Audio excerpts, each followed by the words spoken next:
In our fight against the second wave, alleviating any constraint from the financing side for all stakeholders, that is government, hospitals and dispensaries, pharmacies, vaccine, medicine manufacturers and importers, medical oxygen manufacturers and suppliers, private operators engaged in the critical healthcare supply chain, and above all, the common man who may be facing sudden spikes in health expenditure. All these require a comprehensive, targeted policy response. Small businesses and financial entities at the grassroots level are bearing the biggest brunt of the second wave of infections. Against this backdrop, and based on our continuing assessment of macroeconomic situation and financial market conditions, we propose to take further measures which now I will enumerate. The first measure relates to term liquidity facility of rupees 50,000 crore to ease access to emergency health services.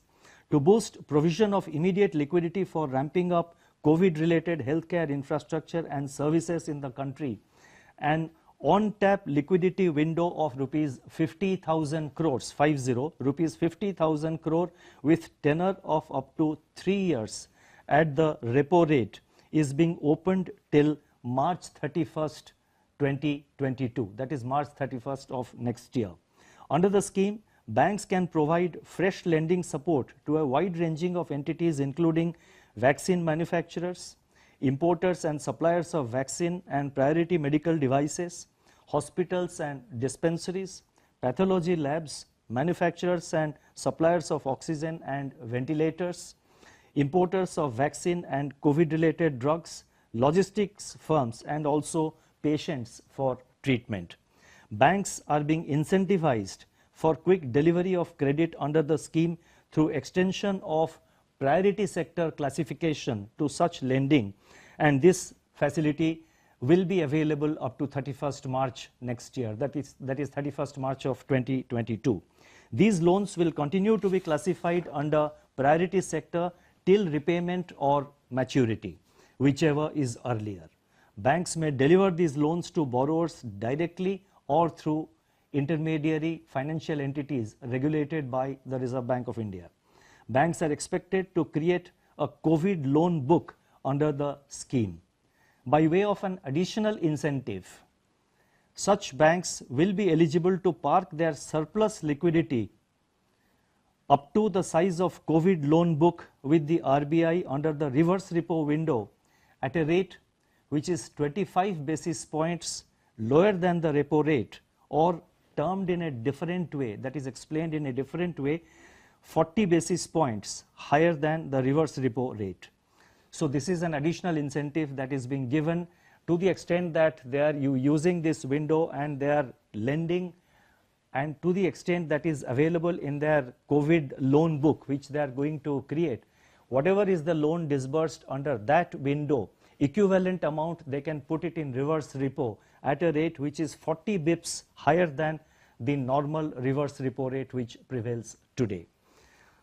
Second measure, the next measure relates to special long-term repo operations, SLTRO, for small finance banks, SFBs. Small finance banks have been playing a prominent role by acting as a conduit for last mile supply of credit to individuals and small businesses. To provide further support to small business units, micro and small industries and other unorganized sector entities who are adversely affected during the current wave of the pandemic, it has been decided to conduct special 3-year long-term repo operations, that is 3-year SLTRO of rupees 10,000 crore at repo rate for the small finance banks to be deployed for fresh lending of up to rupees 10 lakh per borrower. This facility will be available till 31st October 21. Next measure relates to lending by small finance banks, that is SFBs, for on lending to SFBs for on lending to MFIs to be classified as priority sector lending. At present, as you would be aware, lending by small finance banks to microfinance institutions for on lending is not reckoned for the purpose of priority sector lending classification. in view of the fresh challenges brought on by the pandemic and to address the emergent liquidity position of the smaller MFIs, SFBs are now being permitted to reckon fresh lending to smaller MFIs with asset size of up to rupees 500 crore for on-lending to individual borrowers as priority sector lending. This facility will be available up to 31st March 22. Next announcement relates to credit to MSME entrepreneurs.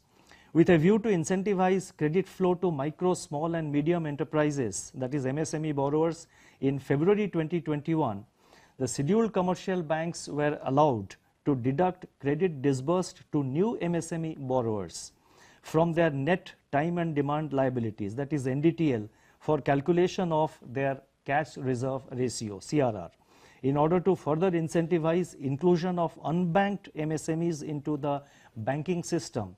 This exemption, which is currently available for exposures of up to 25 lakh and for credit disbursed up to fortnight ending 1st October 21, is being extended till 31st December 21.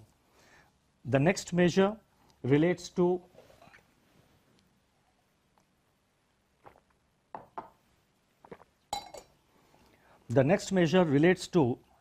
Resolution Framework 2.0 for COVID-related stressed assets of individuals, small businesses and MSMEs. The resurgence of COVID-19 pandemic in India in recent weeks and the associated containment measures adopted at local and regional levels have created new uncertainties and impacted the nascent economic revival that was taking shape.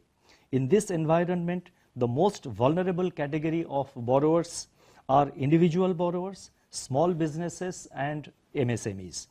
The following set of measures are being announced today, specifically targeting these groups of borrowers. And this particular set of announcements, there are three components to it. The first component is as follows. Borrowers, that is individuals and small businesses and MSMEs having aggregate exposure of up to rupees 25 crore and who have not availed restructuring under any of the earlier restructuring frameworks, including the Resolution Framework 1.0 of RBI dated 6th August 2020, and who were classified as standard as on 31st March 2021, shall be eligible to be considered under the Resolution Framework 2.0. Restructuring under the proposed framework may be invoked up to 30th September and shall have to be implemented within 90 days after invocation. In respect of, and the second component, now I am proceeding to the second component of this set of announcement. In respect of individual borrowers and small businesses who have availed restructuring of their loans under the Resolution Framework 1.0, where the resolution plan permitted moratorium of less than 2 years, lending institutions are being permitted to use this window to modify such plans to the extent of increasing the period of moratorium and or extending the residual tenure up to a total of 2 years. Other conditions will continue to remain the same. And the third component relates to small businesses and MSMEs which were restructured earlier, and this measure is intended to ease their working capital accommodation and the working capital availability for small businesses and MSMEs. And the announcement is as follows. In respect of small businesses and MSMEs restructured earlier, lending institutions are being permitted as a one-time measure to review the working capital sanction limits based on a reassessment of the working capital cycle, margins, etc. The next announcement relates to rationalization of compliance to KYC requirements. Taking forward the initiative of the RBI for enhancing customer convenience, it has been decided to rationalize certain components of the extant KYC norms. These include A. Extending the scope to video KYC known as video-based customer identification process, that is VSIP, for a new category of customers such as proprietorship firms, authorized signatories and beneficial owners of legal entities, and for periodic updation of KYC. B. Conversion of limited KYC accounts opened on the basis of Aadhaar e-KYC authentication in non-face-to-face mode to fully KYC compliant accounts. C. Enabling the use of KYC identifier of centralized KYC registry for VSIP and submission of electronic documents, including identity documents issued through DigiLocker as identity proof. And D. Introduction of more customer-friendly options, including use of digital channels for the purpose of periodic updation of KYC details of customers. And further, keeping in view the COVID-related restrictions in various parts of the country, regulated entities,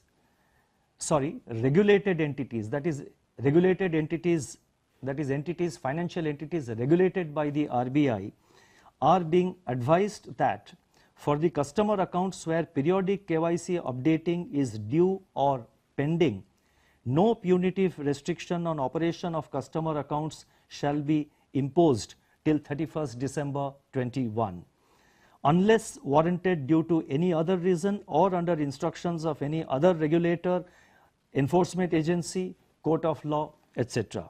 Account holders are, however, requested to update their KYC during this period.